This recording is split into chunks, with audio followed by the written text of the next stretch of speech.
ada yang dimiliki oleh sebagian orang, tapi yang dimiliki oleh negara banyak tidak dipergunakan sebagaimana mestinya.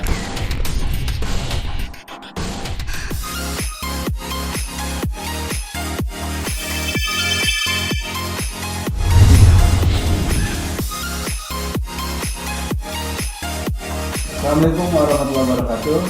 Selamat siang. Kita kembali lagi dalam acara bincang-bincang santai ngobrol olah pikir. Hari ini saya izin buka masker dulu ya. Hari ini saya ditemani oleh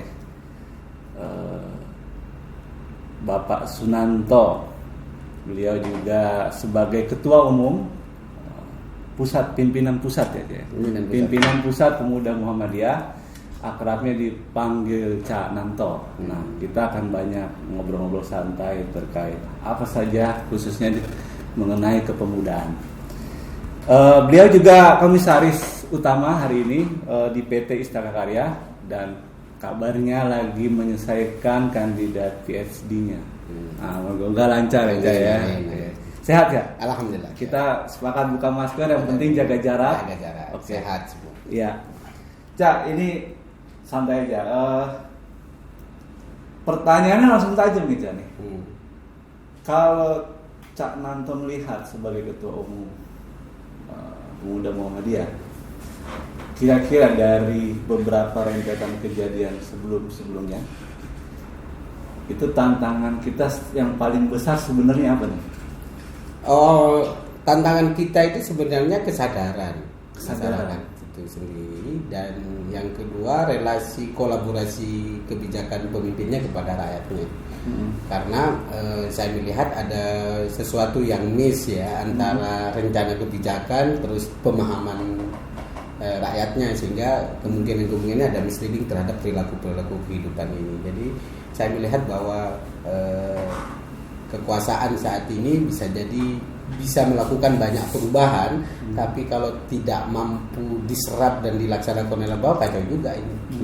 Itu misleadingnya di mana? Pertama, bahwa kita lihat bahwa banyak porsi kebijakan pemerintah, antara satu yang dibawa baik menteri itu kadang-kadang terjebak oleh persoalan-persoalan sendiri gitu. Jadi masyarakatnya juga bingung ini sebenarnya kebijakan atau enggak sih, karena ada yang ngomong ini kebijakan terus dibantu oleh menterinya, menteri yang lain, itu kan aneh juga ini Pak. Jadi tanggung jawabnya besar. Dan yang kedua yang saya kira kalau kerentetan tentang alam ya, itu saya kira sangat luar biasa rentetan musibah. Bulan ini udah berapa kali kan? Sudah ini apalagi nanti ada musim hujan bentar lagi ini, dan itu saya kira memang diprediksi bahwa alam kita ini sudah tua. Terus alam kita kan hanya satu untuk semua kan. Tapi karena untuk semua tidak boleh dikuasai oleh sebagian orang. Emang selama ini menurut Cananto dikuasai sebagian orang? Kalau lihat rentetan dari orang-orang yang punya di bangsa ini, sebagian besar memang ada yang dimiliki oleh sebagian orang, tapi yang dimiliki oleh negara banyak tidak dipergunakan sebagaimana mestinya. Artinya dikelola sebagaimana mestinya, sehingga itu bermanfaat untuk orang banyak. Dan yang paling penting kesadaran mengelola lingkungan. Artinya pengelolaan SDM atau SDA, sumber daya alam, itu penting memang dimanfaatkan, tapi cara memanfaatkan juga tidak boleh melampaui batas alamnya itu sendiri, sehingga akan muncul kemurkaan alam itu sendiri. Kemurkaan alam karena tidak, misalnya penambangan liar, terus tidak ada penambangan, terus tidak ada reboisasi, tidak ada penanaman pohon ulang dan sebagainya. Saya kira itu kesadaran besar, dan Pimpinan Pusat Pemuda Muhammadiyah merasa penting mendorong, apalagi isu tentang stabilitas dan kontinuitas kehidupan itu menjadi fungsi masyarakat manusia itu sendiri di dalam bertahan untuk anak cucu kita. Itu menurut saya Nanto, kesadarannya itu, kalau yang masih kurang kesadarannya ini di tingkat kekuasaannya atau di masyarakatnya? Dua-duanya saya kira. Jadi kebijakan itu kan untuk kepentingan umum kan seharusnya, bukan untuk segelintir. Secara normatif kebijakan-kebijakan yang muncul untuk kepentingan umum, tapi pada perilaku lapangannya kan banyak juga tidak berlaku untuk itu. Tapi sekali lagi 2020 di dalam banyak penelitian 1.500 pulau di Indonesia kemungkinan tenggelam. 1.500. Itu prediksi banyak penelitian ya. Kan kerugian untuk alam sampai 635 miliar US dollar ya, saat ini ya. Sudah besar. Jadi karena sebenarnya kan dalam baik ajaran agama antara alam dan manusia harus seimbang gitu. Boleh memanfaatkan tapi tidak boleh berlebihan. Sekarang itu kadang-kadang berlebihannya keterlaluan sehingga alam murka. Coba gunung, bukit bisa dikeruk untuk properti, untuk rumah dan sebagainya tanpa melihat sebenarnya ini untuk stabilitas sebagai penyangga kehidupan atau enggak. Itu saya kira menjadi penting karena di Indonesia itu kan ada otonomi daerah. Jadi pucuk rencana besar terhadap kebijakan daerah juga harus dikontrol gitu, jangan sampai terlepas dari semua rancangan besar kehidupan bangsa dan negara itu. Jadi ini menjadi satu tantangan bagi kita. Apakah kebijakan kita sudah mendukung? Secara apalagi yang sebelumnya ada kontroversi segala macam. Secara teknis saya kira mendukung ya, tapi apakah di bawah mengalami kesadaran masyarakat diberikan ruang untuk melakukan aktivitas untuk itu atau merasa tersingkir? Karena beginilah logikanya sekarang itu antara pengusaha, pengelola alam sumber daya itu kan gapnya kadang-kadang besar. Iya. Kadang-kadang besar. Apalagi peningkatan infrastruktur kadang-kadang juga kadang-kadang menjebak ya kehidupan. Apakah infrastruktur itu sudah tepat pada tempatnya atau tidak? Visibility studies-nya kayak apa, lingkungannya kayak apa. Jadi saya melihat bahwa harus jangka panjang. Memang tidak semua kebijakan itu harus untuk kemajuan, tapi seharusnya kebijakan itu harus untuk ketahanan. Jadi tidak hanya berporsi untuk kalau ada modern terus alamnya itu tidak ada, kan saya kira agak merepotkan. Jadi harus diporsikan bahwa ini kemajuan yang bertahan lama atau hanya kemajuan yang berjangka pendek. Maka kebijakan-kebijakan yang harus diatur adalah kebijakan yang berkemajuan tapi bertahan lama. Jangan ada kebijakan berkemajuan tapi berjangka pendek, tidak ada nusantaranya lah kira-kira. Jadi artinya selama ini kebijakannya gimana menurut Cananto? Udah yang seperti Cananto bilang tadi enggak? Saya kira mengarah ke sana, tapi menyadarkan orang, karena menyadarkan orang misalnya adat itu kan mulai banyak tersingkir kan, bahkan undang-undang adat itu masih belum disahkan ya. Jadi masih banyak bagaimana kepentingan pengusaha itu lebih dominan daripada kepentingan alamnya gitu kira-kira. Dan itu terakomodir di kebijakan aja yang kepentingan pengusaha. Ya secara teknis saya kira kalau dilihat dari perilakunya penguasaannya kayaknya iya gitu ya.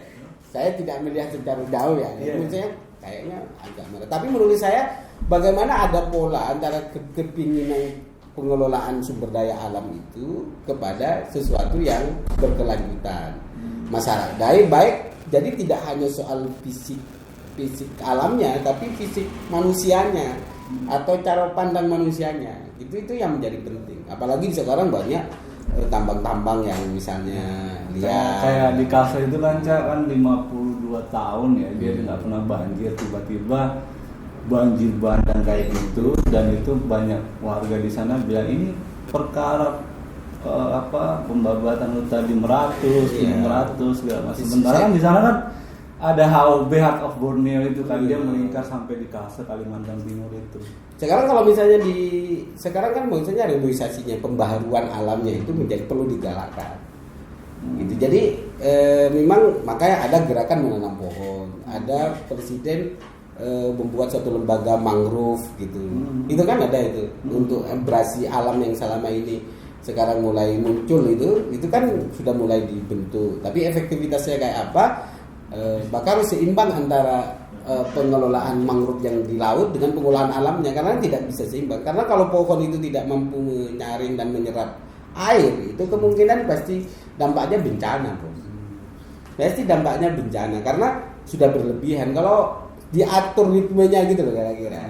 Bagaimana kebijakan itu agak seret gitu, penghasilannya agak seret, tapi keberlanjutannya tinggi. Gitu. Sekarang itu kayaknya penghasilannya banyak, tapi dampaknya banyak juga. Kalau sudah bencana begini kan sudah sangat luar biasa. Psikologisnya, dampak ekonominya, dampak politik kekuasaannya, dan macam-macam. Orang untuk bangkit dari suasana bencana itu juga susah. Maka perlu dorongan kebersamaan itu. Jadi sekarang tidak hanya dorongan membantu itu kan hanya sekedarnya saja, tapi dorongan bagaimana ada kebijakan yang berkelanjutan yang saya kira itu menjadi sangat penting. Walaupun di undang-undang pasti keinginannya adalah keberlanjutan, tapi kok masih ada gitu kan, ada sesuatu yang misleading yang perlu dikontrol gitu oleh negara ini. Pemuda Muhammadiyah sendiri dalam hal itu memposisikannya gimana sih?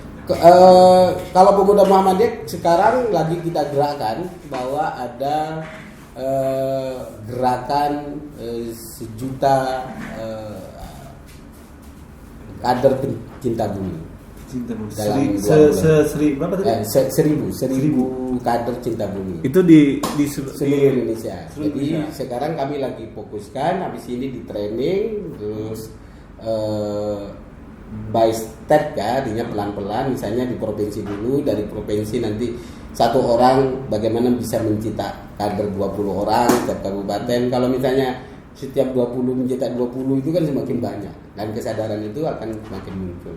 Memang pasti perjuangan yang enggak gampang untuk menyadarkan itu semua. Tapi yang kedua kader desa mandiri ya itu. Kader desa mandiri. Jadi di samping soal lingkungan juga diperlukan kan sekarang urbanisasi itu semakin tinggi. Jadi perspektif orang di kota itu dianggapnya bagus, padahal belum tentu kan. Jadi ini ngebalikin anak-anak muda Muhammadiyah untuk bergerak di desa. Gitu. Jadi saya kira cara pandang bahwa orang kota itu lebih maju dan desa itu sudah nggak tertutupi dengan kecanggihan teknologi sekarang. Iya, udah sudah ada. Jadi mau di mana saja, mau di desa saja itu bisa menjadi tokoh dan bisa memberikan sumbangsi gitu. Dan bisa terkenal juga gitu loh. Tapi kan generasi milenial sekarang nih, Cak, sambil di kopi nggak apa-apa, iya, sambil merokok juga boleh kok. Oh iya, Cak. Santai. Itu kan generasi milenial kita nih, Cak, ya. Itu kan kadang mau kembali ke desa itu sesuatu yang apalagi nggak usah jauh-jauh deh. Jangankan aktivis lingkungan ya, jadi petani aja dianggapnya dekil, capek. Ya kan ada slogan begini, jadi petani gaji menteri. Oh gitu ya. Iya. Jadi harus mulai dimunculkan. Jadi kan perspektifnya kalau jadi menteri gajinya bagus gitu. Kalau jadi petani kan. Iya. Dan sekarang tidak harus dekil kan jadi petani. Iya. Teknologi udah bagus. Teknologi sudah mulai banyak. Jadi bagaimana memanfaatkan kecanggihan teknologi untuk kemanfaatan alam tanpa merusak alam itu sendiri. Jadi jangan sampai kecanggihan teknologi malah menambah kerusakan kemaslahatan masyarakatnya, kan juga repot. Itu namanya jeruk makan jeruk, ciptaan sendiri yang membunuh tuannya. Jadi teknologi yang membunuh tuannya. Jangan sampai ciptaan ini malah membunuh kita. Dan ini sekarang generasi harus paham, manusia ini lambat laun kita akan tersingkirkan kalau kita tidak punya keahlian oleh ciptaan kita sendiri. Nah, di Jepang misalnya sekarang sudah mulai robot yang bermain, bermain. Kalau dilihat perspektif ke depan, kemungkinan siapa yang akan mengelola alam ini? Kan teknologi dan ciptaan manusia itu sendiri. Nah, apa yang harus dilakukan yang karena kelebihan kita diberikan pikiran oleh Tuhan, caranya kayak mana? Dan itu yang kesadaran itu yang harus mulai dimunculkan. Dan sekali lagi ini pikirannya tidak hanya soal harta, Mas, tapi soal menjaga keilahian kita terhadap Tuhan, bahwa Tuhan sudah menciptakan alam begitu besar pada kita, terus harus apa gitu. Gitu sih sebenarnya.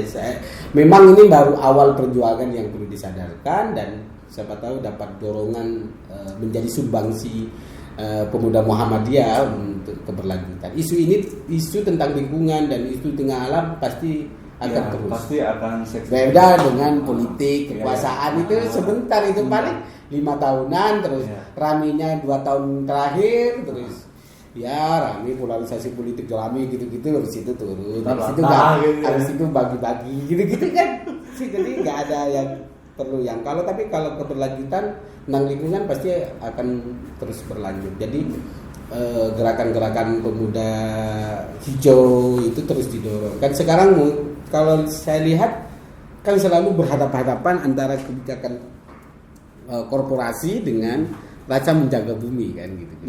Itu misalnya banyak lah ya kira-kira alamnya sekarang, banyak kasus lah yang kira-kira tidak perlu kita contohkan gitu. Jadi apalagi sekarang longsor berarti ada sesuatu kan gitu, ada pengelolaan kita yang salah sehingga alam kita murka terhadap kita gitu.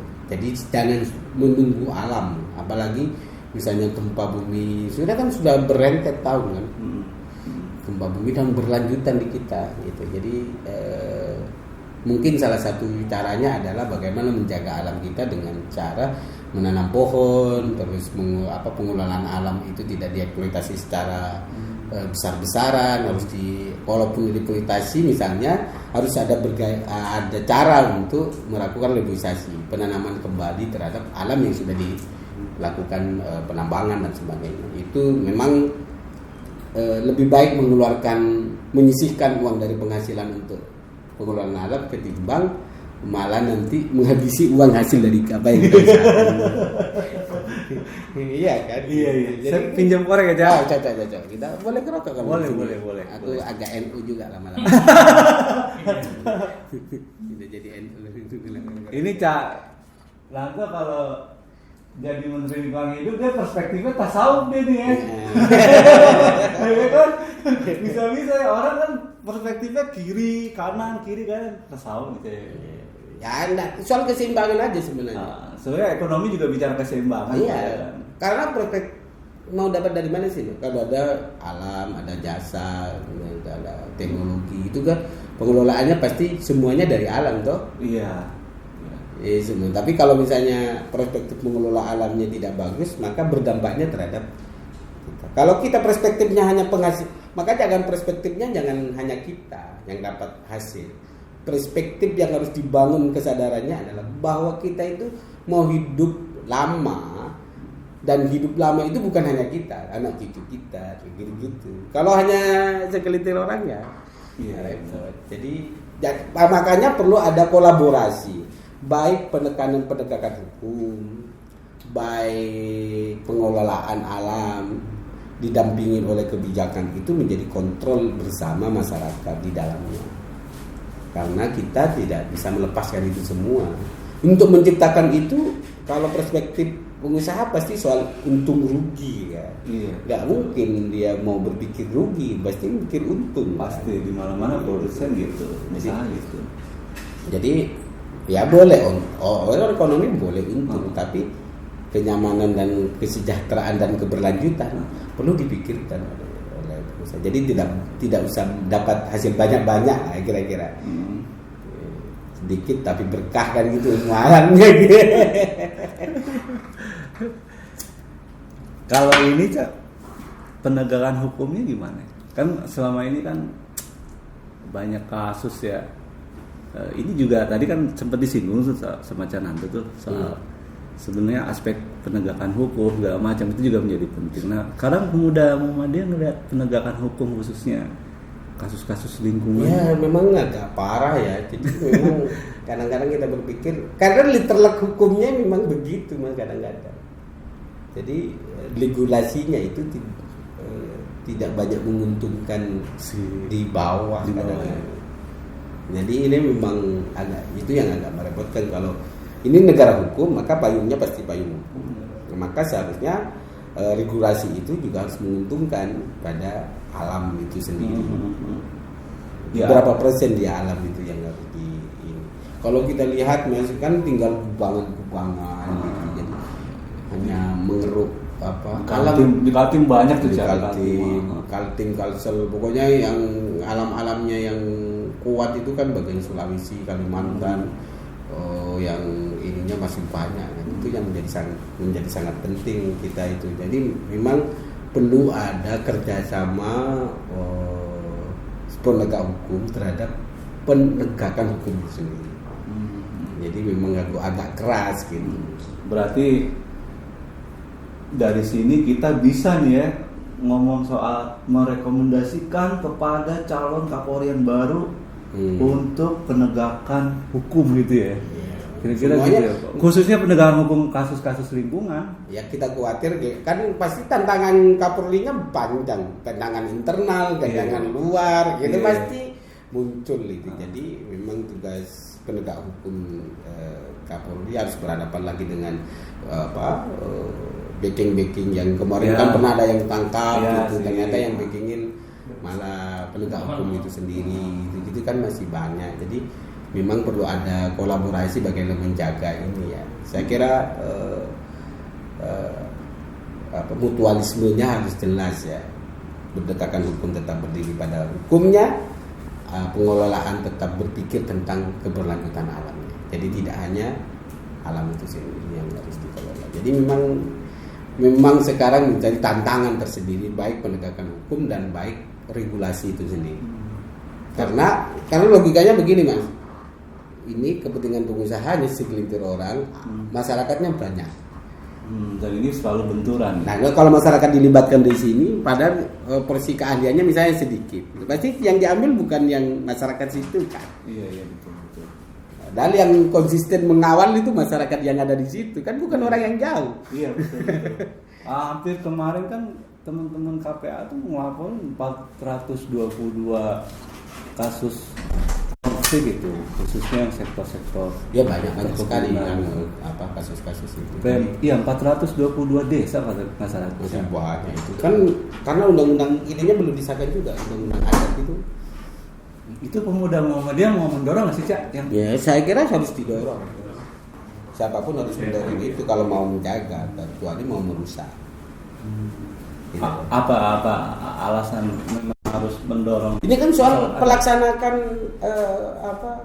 teman-teman adat itu yang ada di situ, alamnya di situ, Pak.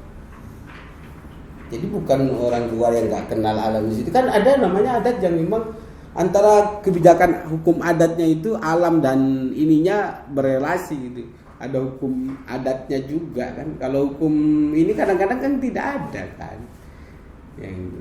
Yang antara keseimbangan itu loh kadang-kadang dibuat yang penting memiliki eksploitasinya jelas dan sebagainya. Tapi saya kira ini penting Mas kalau mendorong itu semua karena ini menjadi satu keseimbangan satu sama lain, sama-sama yang jaga. Karena kalau kita yang kontrolnya hanya dari Jakarta, misalnya perusahaannya di Kalimantan, terus gimana? Nah, yang harus ngontrol itu yang ada di situ. Karena dia sudah tahu seluk beluknya, jangan orang yang kasih tahu. Termasuk cara mengelolanya. Kalau cara mengelola banyak sekarang. Tinggal diajarin sebenarnya. Diajarin. Memang ini tidak cepat Mas mengajarin orang gitu. Pasti butuh karakter budaya untuk melakukan. Makanya pendidikan lingkungan itu ada pendidikan politiknya, pendidikan mental dan ininya, pendidikan kebijakannya. Dari situ harus melakukan peningkatan. Jadi memang tidak hanya harus lingkungan saja yang berhak. Nah, ini juga pendidikan. Semua ini berentet gitu. Sekarang jangan selalu sektarian gitu loh. Kebijakan yang muncul itu harus melakukan kebijakan yang berkolaborasi dengan satu kementerian dengan kementerian yang lain seharusnya. Jadi tidak boleh sektoral. Karena semua berdampak. Misalnya tentang laut, pasti kebijakan lingkungan dengan laut dengan apa juga. Iya betul. Jadi jangan ego sektoral mulai dikurangi. Jadi emang yang terjadi selama ini gitu? Nampaknya begitu. Struktural memang begitu. Struktur itu kalau sudah dibentuk, kemungkinan ego sektoralnya pasti muncul. Ini klub saya, ini klub ini. Nah, itu kan soal nama. Iya benar. Iya kan. Ini soal nama, soal klasik lah. Lain soal ya dari dulu itu. Jadi tapi maksud saya saya berharap Pak Presiden dan para itu bisa menjadi pengontrol lagi ya, yang selama ini sudah dilakukan untuk satu keberlanjutan satu sama lain kolaborasinya kan. Itu kan ada di bawah Menko koordinatornya gitu-gitu. Jadi efektivitas Menko itu mengkoordinir untuk kebijakan-kebijakan saya kira menjadi sangat penting. Nanti laporannya tidak hanya, kalau laporan ke presiden kan biasanya manis semua kan. Iya, nggak ada yang jelek kayak gitu. Tapi yang namanya presiden juga banyak timnya juga untuk mendengar agar kebijakan itu tidak. Yang kedua pasti wakil rakyat gitu. Jadi wakil rakyat yang pola demokrasi kita juga masih perlu harus didorong tentang kesadarannya, tidak hanya polanya ya. Kesadaran masyarakat tentang memilih wakil terus pola dan sebagainya menjadi sangat penting untuk dikelola bareng-bareng. Tapi kan itu juga bisa kelihatan Cak sebenarnya soal keseriusan pemerintah mengantisipasi soal lingkungan ya. Kita nih saya ngerasain ya, hampir ponakan-ponakan saya nggak ngerasain, nggak mendapatkan suplemen materi sekolah itu yang berkaitan dengan lingkungan. Sekarang mulai banyak menjadi ada. Dulu kan ini formalis ya. Pengetahuan pendidikan itu selalu dibangun dengan rasa pengetahuan ruang luar. Coba apa silabusnya gitu. Ya, gitu. Kalau dulu itu waktu zaman menghafal. Sekarang ada beberapa anak-anak teman-teman NGO lingkungan sekarang membuat SD negeri yang memang khusus lingkungan. Itu bagusnya Cak dijadiin kurikulum aja nggak sih? Ya seharusnya jadi gitu. Jadi nggak persoalannya baik deh, tradisi, pengenalan tradisi budaya ya kan. Loh, saya prediksi lama-lama juga mata pelajaran termasuk mata kuliah pendidikan kewarganegaraan, kewirausahaan, budaya dasar lama-lama hilang ini. Ya kan, kalau saya lihat ini kok orientasinya selalu industri oke aja sebenarnya kan. Nggak ada masalah. Tapi juga kan kalau nggak punya fondasi kan, fondasinya yang perlu dibangun. Bahaya juga. Ya. Tapi kan sekarang kita lihat teknologi semuanya tahu mas. Maka percepatan pendidikan di bawah itu harus juga dilakukan. Karena masyarakat sekarang tidak lagi gap tentang informasi. Apalagi itu Cak. Sekarang semuanya bisa paham mas. Iya, makanya saya agak bingung ketika misalnya saya belum ya mas ada mungkin Cak ya, tapi jarang gitu ya. Yang sekolah itu memang mengenalkan melestarikan lingkungan kepada para siswa segala macam tuh kayaknya minim ya, meskipun sebenarnya bisa aja kan dengan teknologi kayak gini lebih cepat dia seperti Cak Anto bilang. Memang perlu ada model yang tidak konvensional. Jadi maksud saya pola-pola yang tidak konvensional ya begini mas. Jadi ada gerakan misalnya kalau dulu kan SD misalnya ya gitu-gitu aja gitu. Sedangkan sekarang kan sudah tambah yang yang swasta itu ada sekolah alam. Ya, maka yang negeri itu juga sudah mulai berinovasi. Kecanggihan ininya juga harus mulai diinovasi. SD teknologi gitu, SD apa, tapi kan dengan cara bermain kan. Tapi itu perlu didukung nggak secara formal di kurikulum? Harus dilakukan itu mas. Kalau itu sudah, menurut pemuda Muhammadiyah sudah melihat. Saya baru beberapa lihat tapi dilakukan oleh tidak pada porsi sampai dari dasar dari bawah kan. Masih sporadis masih. Yang saya tahu ya, sekolah di SD itu semuanya anak-anak dididik untuk semua tahu ilmu kan. Tahu ilmu, iya benar-benar tahu ilmu. Padahal ya memang sebagai dasar lah besok. Tapi maksud saya sekarang kan percepatan anak-anak kita itu dengan bahan yang sudah masuk ke yang begitu cepat man. Baliknya aja cepat. Iya kan? Iya benar. Justru saya lihat anak-anak itu malah senangnya ketika dia interaksi langsung itu malah cepat menyerap dia. Jadi kadang-kadang jangan sama diisi oleh ilmu di dalam otak. Tapi ilmu di dalam perilaku dan itu akan lebih kontinu menurut saya. Karena isi otak itu sekarang sudah anak-anak kita juga sudah pegang gadget semua. Yang sifatnya serba cepat semua. Jadi kita berhadapan dengan gitu ya. Maka tantangannya bagaimana menciptakan akhlak gitu. Kayak gitu. Perilaku ilmu akhlak di dalam kehidupan harus juga cepat. Harus didampingi di dalam pendidikan formal ya. Tapi memang saya berharap bahwa kebijakan ada relasi yang misalnya akut, alam itu memang saat ini kan agak crowded di bangsa kita. Alam kita sudah agak mulai mau murkah gitu kan. Ya mudah-mudahan dari segala. Tapi saya berharap bahwa maka dengan gerakan-gerakan ini semoga ini menjadi gerakan yang membantu meminimalisir gerakan. Tapi pasti benturannya pada benturan dengan kekuasaan, benturan dengan penguasa, benturan dengan pengusaha, itu pasti benturannya di situ. Maka langkah-langkahnya adalah bagaimana dikolaborasikan. Pendekatan kebijakan tetap harus kita lakukan, pendekatan praktek lapangan juga harus kita lakukan, sehingga ada titik temu kesadaran bersama dan perilakunya adalah perilaku bersama. Bukan karena keinginan saya gitu, bukan karena keinginan pemuda, jangan tidak sok-sokan pemuda, sok idealis, enggak. Maksudnya ini ada kepentingan umum di alam ini dan kehidupan kita.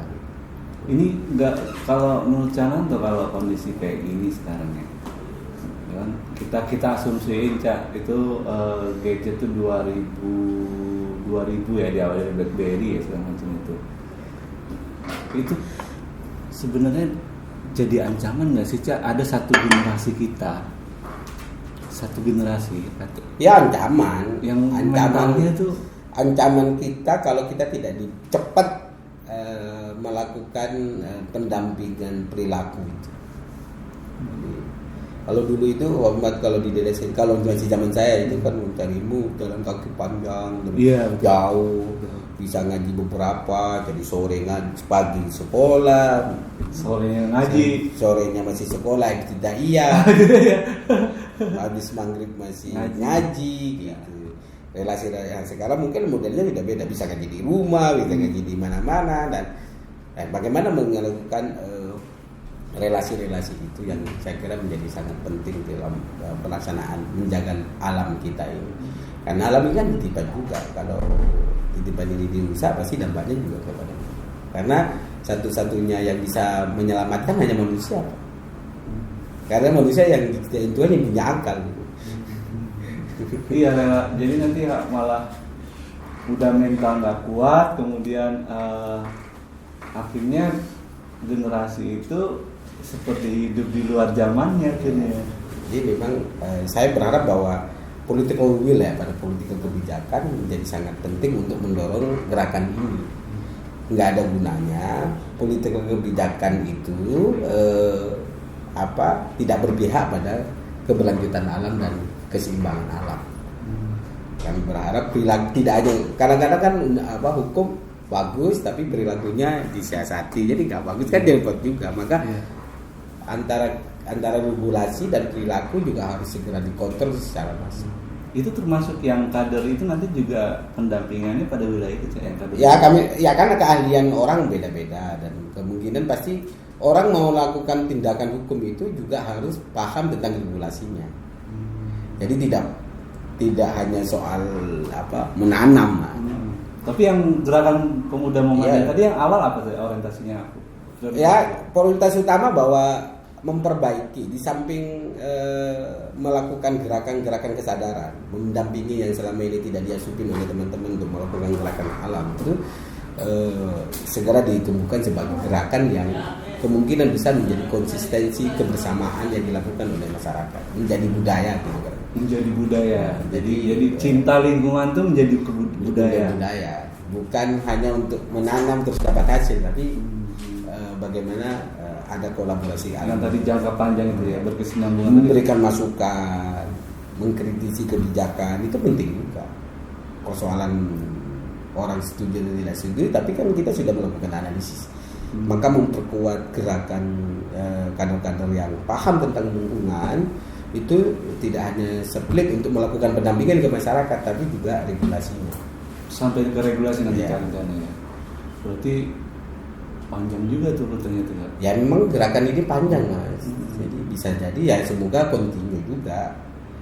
Jangan hanya karena kepemimpinan saya, tapi ini untuk keberlanjutan. Jadi gerakan siapapun yang akan memimpin pergantian itu juga harus menjadi terus dikonsistenkan untuk mengawal itu, karena itu akan berdampak tentang kehubungan kehidupan kita itu sendiri. Tapi Cananto yakin ini pertanyaan terakhir ya. Cananto yakin ke depan tuh pemerintah memang Yakin, kalau yakin termasuk yang penegakan hukumnya. ya harus yakin Mas. Kalau nggak ada keyakinan nggak bisa bergerak saya. bener. Jadi saya harus yakin bahwa ini bisa dilakukan, dan soal nanti endingnya seperti apa biar teman-teman yang biar waktu aja yang menentukan.